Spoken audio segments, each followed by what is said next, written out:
नमस्कार, आप सभी का हमारे YouTube चैनल पर स्वागत है। तो अगर आप लोग क्लास 12 हिंदी के स्टूडेंट हैं और 2023 में बोर्ड परीक्षा देने वाले हैं, ये वीडियो आप लोगों के लिए बहुत ज़्यादा महत्वपूर्ण होने वाली है, क्योंकि इस वीडियो में हम लोग क्लास 12 हिंदी पद से रिलेटेड जितने भी आपके महत्वपूर्ण बहुविकल्पी प्रश्न बनते हैं, उन सारे प्रश्नों को आज के एक ही वीडियो में कराया जाएगा।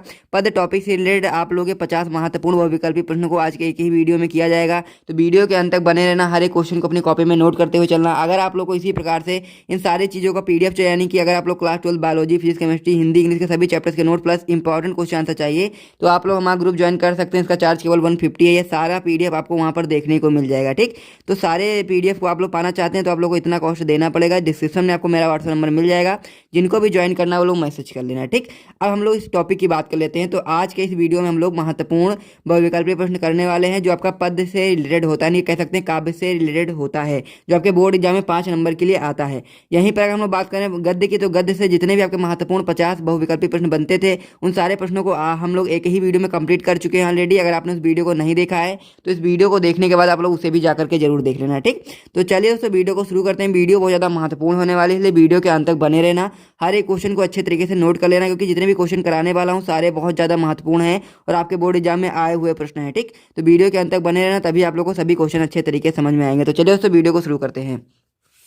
तो इसमें जो हमारा पहला क्वेश्चन दिया गया है, उसमें आपका है मैथिली शरण गुप्त का प्रथम काव्य संग्रह है। तो ये क्वेश्चन बहुत ज़्यादा महत्वपूर्ण है। इसका आंसर आपका जो हो जाता है, इस प्रकार से आपके ऑप्शन दिए रहेंगे, जिसमें आपको जो सही ऑप्शन होगा उस पर आप लोग को टिक लगाना है। तो जो मैथिली शरण गुप्त का जो प्रथम काव्य संग्रह है वो आपका होता है भारत भारती। तो इस प्रकार से अगर ये क्वेश्चन आता है तो इस प्रकार से आप लोग टिक मार सकते हैं। ठीक, अगले क्वेश्चन की ओर अब हम लोग बढ़ते हैं। हमारा अगला क्वेश्चन है प्रगतिशील लेखक संघ का प्रथम अधिवेशन कब हुआ, यानी कि हम लोग को बताना है कि जो प्रगतिशील लेखक संघ है इसका प्रथम अधिवेशन किस सन में हुआ। ठीक, यहाँ पर इस प्रकार से आपको 4 ऑप्शन देखने को मिल जाएंगे, जैसे कि आप लोग जान सकते हैं कि सन 1933 ईस्वी में, सन 1936 ईस्वी में, सन 1940 ईस्वी में, या फिर सन 1944 ईस्वी में। इसी प्रकार से आपको ऑप्शन देखने को मिलेगा। लेकिन अगर ये क्वेश्चन आपका आता है तो इस प्रकार से आप लोग बता सकते हैं कि इसमें जो खा वाला ऑप्शन होता है 1936 ईस्वी में जो आपका प्रगतिशील संघ होता है इसका प्रथम अधिवेशन हुआ था। इस प्रकार से आप लोग इस पर सही आंसर का टिक मार सकते हैं और अपनी कॉपी में बढ़िया मार्क्स स्कोर कर सकते हैं। ठीक, तो चलिए अब अगले क्वेश्चन की ओर बढ़ते हैं। तो जो हमारा अगला क्वेश्चन है, कामायनी महाकाव्य में सर्गों की संख्या है। ये क्वेश्चन बहुत ज़्यादा महत्वपूर्ण है, कम से कम ये 5 बार आपकी बोर्ड परीक्षा में आ चुका है, तो इसलिए आपको इसको बहुत अच्छे तरीके से ध्यान रखना है कि कामायनी महाकाव्य में सर्गों की जो संख्या होती है वो 15 होती है। तो इस प्रकार से आप लोग इस पर टिक मार सकते हैं। ठीक, टोटल हम लोग 50 क्वेश्चन को आज के एक ही वीडियो में करने वाले हैं, तो इसलिए आप लोग सभी क्वेश्चन को अच्छे तरीके से फॉलो करते हुए चलना, क्योंकि जितने भी क्वेश्चन मैं कराने वाला हूँ सारे आपके महत्वपूर्ण प्रश्न होने वाले हैं। ठीक, तो इसमें जो हमारा अगला क्वेश्चन है ये भी बहुत ज़्यादा महत्वपूर्ण क्वेश्चन है कि तार सप्तक का प्रकाशन हुआ। तो ये आपको बताना है कि जो तार सप्तक है इसका प्रकाशन किस सन में हुआ। तो इस प्रकार से आप लोग बता सकते हैं कि जो तार सप्तक होता है इसका प्रकाशन 1943 ईस्वी में हुआ। अगर आप लोग डायरेक्ट लिखना चाहें तो क्वेश्चन नोट करें, साथ में इसको नोट कर लें। ये सारी चीज़ें लिखने की आवश्यकता नहीं है, लेकिन मैंने आपको दिखा दिया है कि किस प्रकार से आपके पेपर में आता है और किस प्रकार से आपको करना है। ठीक, तो इस प्रकार से 4 ऑप्शन दिए रहेंगे, इसमें से आपका जो सही ऑप्शन होगा आपका हो जाएगा 1943 ईस्वी में। इस पर आप लोग टिक मार देना। अगले क्वेश्चन की ओर अब हम लोग बढ़ते हैं। तो हमारा जो अगला क्वेश्चन है, कठिन काव्य का प्रेत कहा जाता है, यानी कि हम लोग को बताना है जो कठिन काव्य का प्रेत है वो कहा जाता है, किसको कहा जाता है। तो इसमें आपका जो सही ऑप्शन हो जाएगा वो केशव को हो जाएगा। इस पर आप लोग सही टिक मार देना। तो यहाँ तक आप लोग के 5 क्वेश्चन पूरी तरह से कंप्लीट हो चुके हैं, तो इसे आप लोग नोट कर लीजिए। फिर हम लोग बढ़ते हैं अगले पेज की ओर और जितने भी और क्वेश्चन बचे हैं उन सभी को करते हैं। ठीक, तो जो हमारा छठा क्वेश्चन है इस प्रकार से है, मैं आपको दिखा देता हूँ, इसको हम हटा देते हैं। तो हमारा जो छठा क्वेश्चन है वो आपका है, सुमित्रा नंदन पंत को ज्ञानपीठ पुरस्कार उनकी किस रचना पर मिला। यह क्वेश्चन बहुत ज़्यादा महत्वपूर्ण क्वेश्चन है कि सुमित्रा नंदन जो पंत जी हैं उनको ज्ञानपीठ पुरस्कार उनकी किस रचना पर मिला था। तो इस प्रकार से आपको ध्यान रखना है कि जो सुमित्रा नंदन पंत हैं उनको ज्ञानपीठ पुरस्कार उनकी रचना चिदम्बरा पर मिला था। ठीक, तो इस प्रकार से आप लोग इस पर सही टिक मार देना, अपनी कॉपी में नोट कर लेना। फिर हम लोग अगले क्वेश्चन की ओर बढ़ते हैं। तो जो हमारा अगला क्वेश्चन है, प्रयोगवादी काव्यधारा के जनक है। तो हम लोग को बताना है कि जो प्रयोगवादी काव्यधारा है इसके जनक कौन है। ठीक, तो यहाँ पर आप लोग बता सकते हैं कि जो अज्ञेय जी हैं वो आपके प्रयोगवादी काव्यधारा के जनक हैं। ठीक, तो इस पर आप लोग सही टिक मार देना। अगले क्वेश्चन की ओर बढ़े हम लोग। तो जो हमारा अगला क्वेश्चन है, भारत भारती की रचना विधा है, यानी कि जो भारत भारती है उनकी रचना विधा कौन सी है। ठीक, यहाँ पर आप लोग ऑप्शन दिए गए हैं। पहला ऑप्शन है आपका कहानी, दूसरा उपन्यास, तीसरा काव्य या फिर चौथा नाटक। ठीक, तो जो भारत भारती है वो काव्य विधा की रचना है, तो इसलिए आप लोग इस पर सही टिक मार देंगे। ठीक, अगले क्वेश्चन की ओर अब हम लोग बढ़ते हैं। तो जो हमारा अगला क्वेश्चन है कि निम्नलिखित कवियों में से छायावादी कवि है। तो हम लोग को बताना है कि इनमें से कौन से कवि जो हैं वो छायावादी कवि हैं। ठीक, इस प्रकार से आपके 4 ऑप्शन दिए गए। जैसे पहला ऑप्शन है आपका बिहारी, दूसरा ऑप्शन है आपका जगन्नाथ दास रत्नाकर, तीसरा ऑप्शन है आपका नागार्जुन या फिर चौथा ऑप्शन है आपका जयशंकर प्रसाद। तो ये चीज़ आपको ध्यान देना है कि छायावादी कवि हैं वो जयशंकर प्रसाद जी हैं। इस पर आप लोग सही टिक मार देना। ठीक, अब हम लोग अगले क्वेश्चन की ओर बढ़ते हैं। रामधारी सिंह दिनकर को ज्ञानपीठ पुरस्कार मिला। तो हम लोग को ये बताना है कि जो रामधारी सिंह दिनकर जी हैं उनको ज्ञानपीठ पुरस्कार किस रचना पर मिला। ठीक, तो इस प्रकार से आप लोग यहाँ पे ऑप्शन दिए गए हैं, जिसमें से आपका उर्वशी जो होता है वो सही ऑप्शन हो जाता है, इसलिए आप लोग इस पर टिक मार देना। ठीक, फिर अब हम लोग अगले क्वेश्चन की ओर बढ़ते हैं। हमारा अगला क्वेश्चन है तीसरा सप्तक का प्रकाशन हुआ, यानी कि तीसरा सप्तक का प्रकाशन किस सन में हुआ। ठीक, यहाँ पर कुछ ऑप्शन आपके सामने दिए गए हैं, जिसमें से आपका जो सही ऑप्शन होगा आपका हो जाएगा 1959 ईस्वी में, इसलिए आप लोग इस पर टिक मार देना। ठीक, और जितने भी आंसर आपको पता है आप लोग कमेंट करके बता भी सकते हैं, उससे भी आपको थोड़ी चीज़ें अच्छे तरीके से ध्यान रहेंगी। ठीक, तो अब हम लोग अगले पेज की ओर बढ़ते हैं। तो जो हमारा अगला पेज उसे अब ले आते हैं। तो हमारा जो 12वां क्वेश्चन है इस प्रकार से आपके सामने है कि 12वां क्वेश्चन क्या है आपका कि रीतिबद्ध काव्यधारा के कवि नहीं है। तो हम लोग को ये बताना है कि जो रीतिबद्ध काव्यधारा से कवि नहीं है, कौन कवि नहीं है। पहला ऑप्शन इसमें जो घनानंद दिया यही आपका सही ऑप्शन हो जाता है। तो जो घनानंद जी हैं वो आपके रीतिबद्ध काव्यधारा के कवि नहीं है। ठीक, अगले क्वेश्चन की ओर बढ़े। तो हमारा अगला क्वेश्चन है संसद से सड़क तक किस कवि की रचना है। तो हम लोग को ये बताना है कि संसद से सड़क तक किस कवि की रचना है।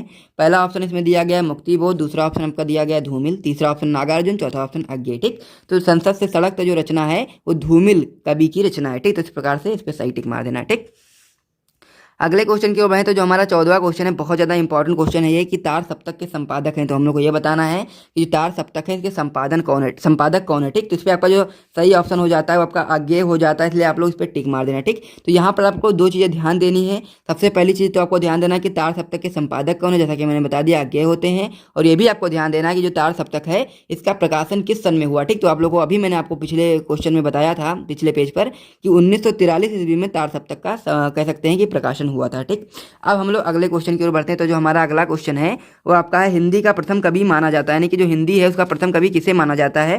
पहला ऑप्शन इसमें दिया गया है सबरपा, दूसरा ऑप्शन आपका इसमें लुइपा, तीसरा ऑप्शन आपका कटपा और चौथा ऑप्शन है आपका सरहपा। ठीक, तो इसमें आपका जो सही ऑप्शन हो जाएगा वो सरहपा हो जाएगा, यानी कि सरहपा को हिंदी का प्रथम कवि माना जाता है।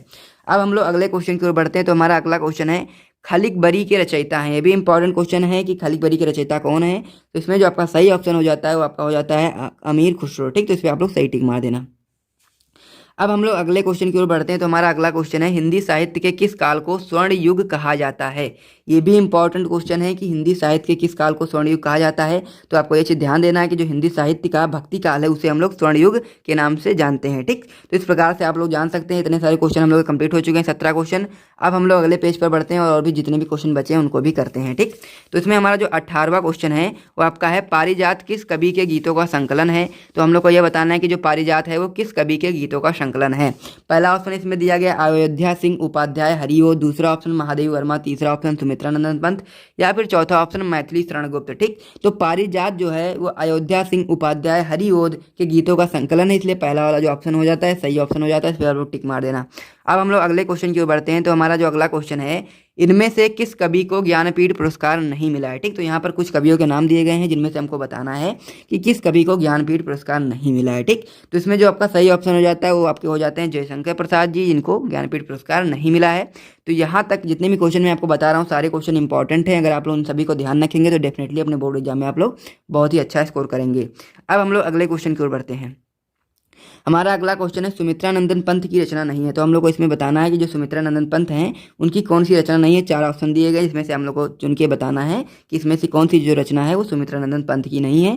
तो इसमें से जो आपका सही ऑप्शन हो जाता है वो आपका हो जाता है रसवंती। तो रसवंती जो रचना है वो सुमित्रानंदन पंत की रचना नहीं है। ठीक, अगले क्वेश्चन की ओर बढ़ते हैं हम लोग। तो हमारा जो अगला क्वेश्चन है आंगन के पार द्वार रचना है। तो हम लोग को बताना है कि आंगन के पार द्वार रचना है। इसमें ऑप्शन आपके दिए गए हैं जयशंकर प्रसाद, महादेवी वर्मा, सुमित्रानंदन पंत और अज्ञेय। ठीक, तो ये क्वेश्चन बहुत ज़्यादा महत्वपूर्ण क्वेश्चन है। तो हम लोग को यह चीज़ ध्यान देनी है कि जो आंगन के पार द्वार रचना है वो अज्ञेय की रचना है। ठीक, सारे क्वेश्चन को आप लोग नोट करते हुए चलें, याद करते हुए चलें, क्योंकि जितने भी क्वेश्चन मैं बता रहा हूँ सारे महत्वपूर्ण क्वेश्चन है। ठीक, अब हम लोग अगले क्वेश्चन की ओर बढ़ते हैं। हमारा अगला क्वेश्चन है हिंदी साहित्य के आदिकाल के लिए चरणकाल नाम दिया, यानी कि हिंदी साहित्य के आदिकाल को चरणकाल किसने नाम दिया। ठीक, पहला ऑप्शन इसमें दिया गया रामकुमार वर्मा, यही आपका सही ऑप्शन हो जाता है कि हिंदी साहित्य के जो आदिकाल है उसे चरणकाल नाम दिया किसने। तो आप लोग बता सकते हैं कि रामकुमार वर्मा ने नाम दिया। ठीक, तो इस प्रकार से आपके 22 क्वेश्चन पूरी तरीके से कंप्लीट हो चुके हैं। अब हम लोग अगले क्वेश्चन की ओर बढ़ते हैं। इसमें हमारा अगला क्वेश्चन है हिंदी साहित्य के किस काल को पूर्व मध्यकाल कहा जाता है। तो हम लोग को ये बताना है कि हिंदी साहित्य का वह कौन सा काल है जिसे हम लोग पूर्व मध्यकाल के नाम से जानते हैं। तो इसमें से आपका जो सही ऑप्शन हो जाता है वो आपका हो जाता है भक्ति काल, क्योंकि भक्ति काल को हम लोग पूर्व मध्यकाल के नाम से भी जानते हैं। ठीक, तो इस प्रकार से आपके 23 क्वेश्चन पूरी तरह से कंप्लीट हो चुके हैं। अगर यहाँ तक आपको वीडियो अच्छा लग रहा है तो वीडियो को एक बार लाइक कर दीजिए, साथ में अपने दोस्तों के साथ शेयर भी कर दीजिए और चैनल को सब्सक्राइब भी कर लीजिए इसी प्रकार के महत्वपूर्ण वीडियोस को जानने के लिए। ठीक, तो यहाँ तक 23 क्वेश्चन कंप्लीट हो चुके हैं। अब हम लोग अगले क्वेश्चन की ओर बढ़ते हैं। तो हमारा जो 24वां क्वेश्चन उसे अब हम लोग देखते हैं। ठीक, तो जो हमारा अगला क्वेश्चन है वो आपका होता है कितनी नावों में कितनी बार काव्य कृति है। तो हम लोग को ये बताना है कितनी नावों में कितनी बार काव्य कृति किसकी है। इसमें ऑप्शन दिए गए हैं आपके। पहला ऑप्शन जो आपका होता है अज्ञेय की, यही आपका सही ऑप्शन हो जाता है। इस पर आप लोग सही टिक मार देना।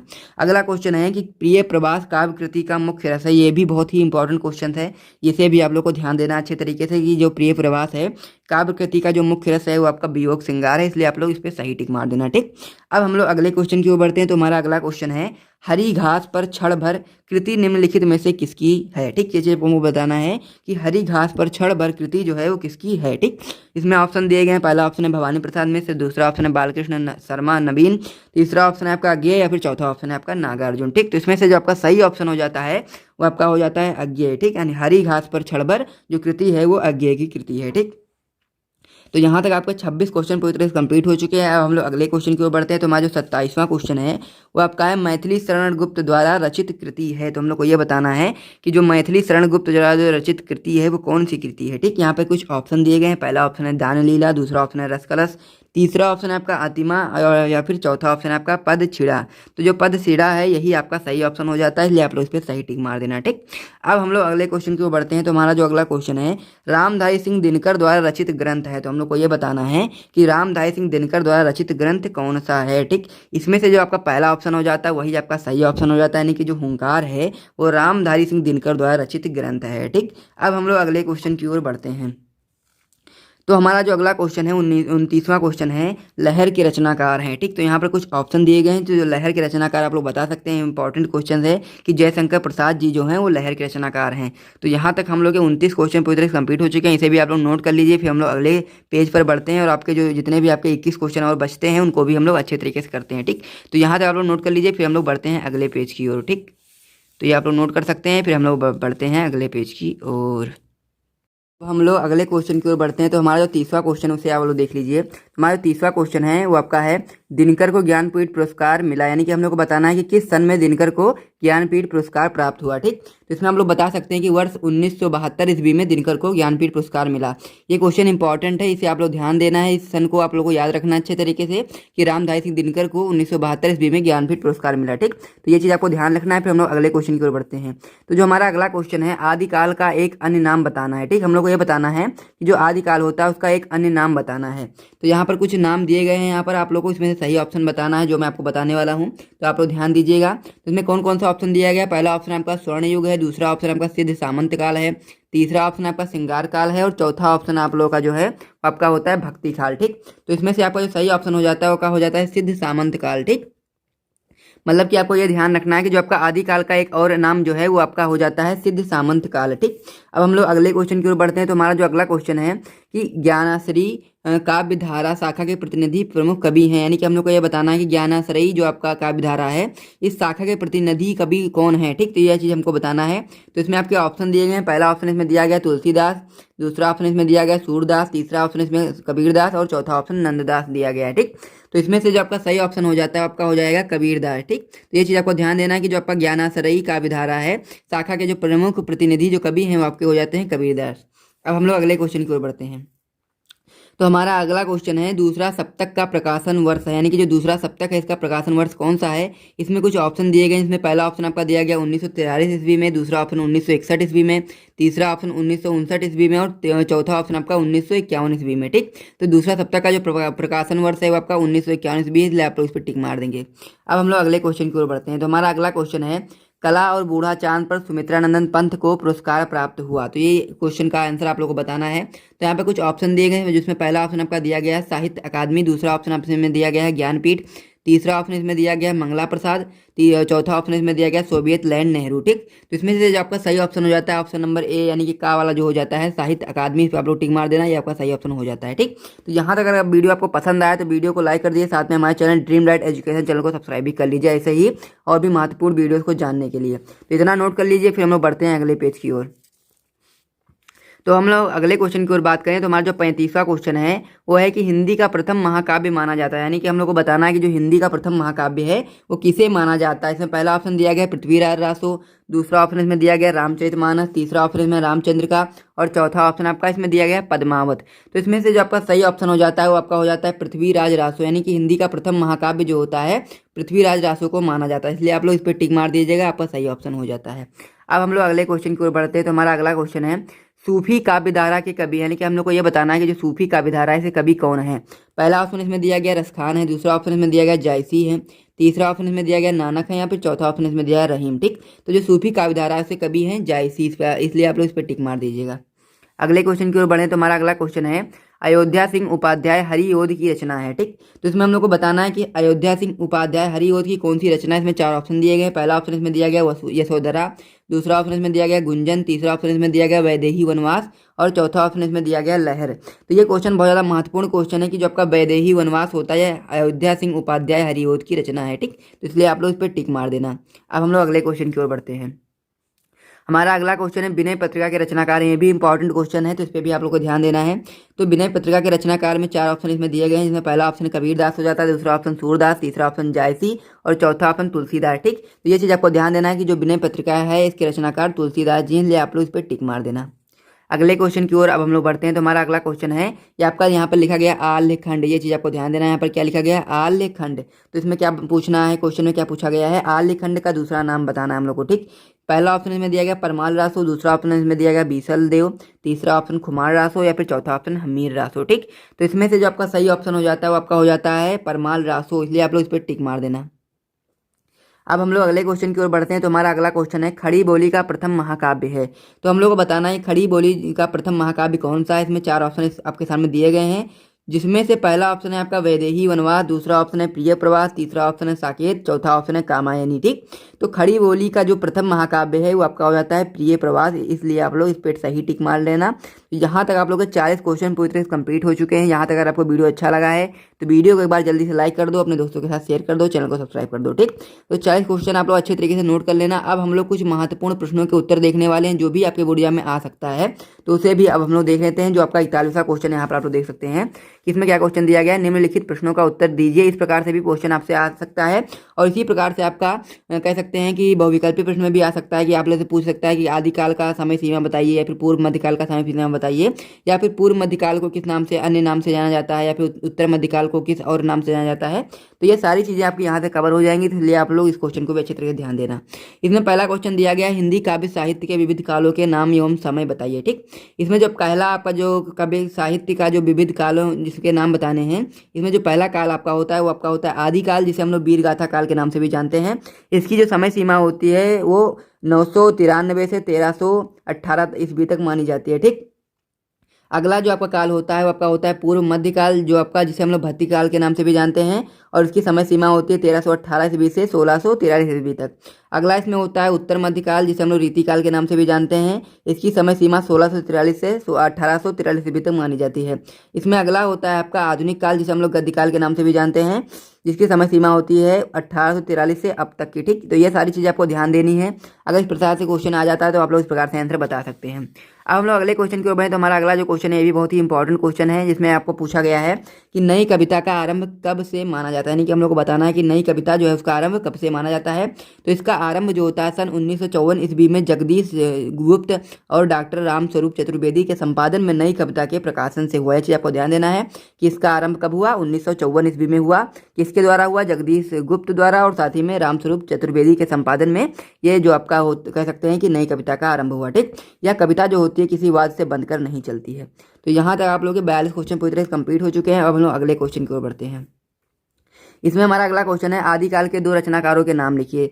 तो आदिकाल को हम लोग एक और नाम से जानते हैं जो आपका होता है वीर गाथा काल। तो हम लोग को इसमें से दो कवि बताने हैं, साथ में उनकी रचनाओं के बारे में लिखना है। तो पहला कवि इसमें आप लोग बता सकते हैं कवि चंद्रवरदाई, जिसकी रचना है पृथ्वीराज रासो। इसमें दूसरा कवि हैं वो आपके हैं जगनिक, जो आपके इनकी रचना है परमाल रासो। अब हम लोग अगले क्वेश्चन की ओर बढ़े। तो हमारा अगला क्वेश्चन है ज्ञान मार्गी शाखा के दो कवियों के नाम लिखिए। तो ज्ञान मार्गी जो शाखा है उसके दो कवि हैं कबीर तथा नानक। ठीक, तो यहाँ तक आप लोग सभी चीज़ों को अच्छे तरीके से नोट कर लेना। फिर हम लोग अगले क्वेश्चन की ओर बढ़ते हैं। तो 44 क्वेश्चन हमारे पूरी तरह से कंप्लीट हो चुके हैं। आप लोग इन सभी को नोट करते हुए चल रहे होंगे, ठीक। तो हमारा जो अगला क्वेश्चन है इसमें कि रीतिकाल की दो प्रमुख प्रवृत्तियों या फिर कह सकते हैं इसे विशेषताओं का उल्लेख कीजिए। तो यहाँ पर दो प्रवृत्तियां हैं, फिर हम लोग कह सकते हैं विशेषताएं लिखी गई हैं। पहला इसमें विशेषता है कि रीतिकाल की कविता प्रमुख स्वर श्रृंगारिता का है, तो ये चीज़ आपको ध्यान देना है। इसमें दूसरा पॉइंट है अलंकारिता रीतिकालीन काव्य की दूसरी प्रमुख प्रवृत्ति है। तो इस प्रकार से इसका आंसर आप लोग बता सकते हैं। इसमें अगला क्वेश्चन है आपका क्वेश्चन नंबर 46, जो आपका होता है रीति मुक्त काव्य के दो कवियों के नाम लिखिए। जिसमें पहला जो आपका सही होगा आपका घनानंद और दूसरे नंबर पर आप लोग ठाकुर बता सकते हैं, ठीक। तो रीति मुक्त काव्य के दो कवि आप लोग बता देंगे। फिर हम लोग अगले क्वेश्चन की ओर बढ़ते हैं। हमारा अगला क्वेश्चन है साकेत महाकाव्य के रचनाकार कौन है, ठीक। तो साकेत जो महाकाव्य है इसके रचनाकार मैथिली शरण गुप्त जी हैं। ये बहुत ही इंपॉर्टेंट क्वेश्चन है, इसे भी आप लोग को ध्यान देना है। अगले क्वेश्चन की ओर बढ़े तो हमारा अगला क्वेश्चन है किन्हीं दो प्रयोगवादी कवियों के नाम लिखिए। ये भी इंपॉर्टेंट क्वेश्चन है। इसमें पहला जो आपका कह सकते हैं कवि हो जाते हैं वो आपके हो जाते हैं अज्ञेय और दूसरे कवि हो जाते हैं धर्मवीर भारती। तो प्रयोगवादी कवियों के दो नाम आपको बता सकते हैं आराम से, इसे भी आप लोग ध्यान रखेंगे। अगले क्वेश्चन की ओर बढ़े तो हमारा जो अगला क्वेश्चन है ये भी बहुत ज़्यादा इंपॉर्टेंट क्वेश्चन है, जो आपके बोर्ड एग्जाम में कई बार आ चुका है। तो तार सप्तक के संपादक का नाम लिखिए, यानी कि तार सप्तक का संपादन किसने किया उसका नाम बताना है। तो इसमें आप लोग उत्तर इस प्रकार से बता सकते हैं कि तार सप्तक में 7 कवियों की रचनाएं सम्मिलित हैं, कह सकते हैं संकलित हैं। ये 7 कवि अज्ञेय, मुक्तिबोध, नेमिचंद, भारत भूषण और प्रभाकर माचुए, गिरजा कुमार माथुर तथा रामविलास शर्मा थे, ठीक। यानी कि तार सप्तक जो है 7 कवियों की रचनाएं जिनमें सम्मिलित होती हैं, जिसे हम लोग तार सप्तक कहते हैं। और इसमें जो कवियों के नाम हैं सातों मैंने आपको बता दिया है। अज्ञेय ने सन 1943 ईस्वी में उक्त 7 कवियों की रचनाएं तार सप्तक के नाम से संपादित और प्रकाशित किया। तो आप लोग ये भी बता सकते हैं कि जो तार सप्तक है इसके संपादक कौन है, तो आप लोग बता देंगे अज्ञेय हैं। अगले क्वेश्चन के ऊपर है जो हमारा इस वीडियो का लास्ट और कह सकते हैं कि इस टॉपिक का भी लास्ट क्वेश्चन है, जो आपका हो जाता है किन्हीं दो खंड काव्यों के नाम लिखिए। तो आप लोग बता सकते हैं पहला जो खंड काव्य है जयद्रथ वध और दूसरा है हल्दी घाटी, ठीक। तो यहाँ तक अगर आपने सारे क्वेश्चन को अच्छे तरीके से कर लिया तो मैं उम्मीद करता हूँ कि इसमें से सारे क्वेश्चन जो भी मैंने आपको बताए हैं सारे बहुत ज़्यादा महत्वपूर्ण क्वेश्चन हैं, और मैं उम्मीद करता हूँ कि इसी में से आपके सारे क्वेश्चन देखने को आपको बोर्ड परीक्षा में मिल जाएंगे, ठीक। तो सभी क्वेश्चन को अच्छे तरीके से आप लोग याद कर लीजिएगा और फिर मिलते हैं नेक्स्ट वीडियो में। तब तक के लिए जय हिंद।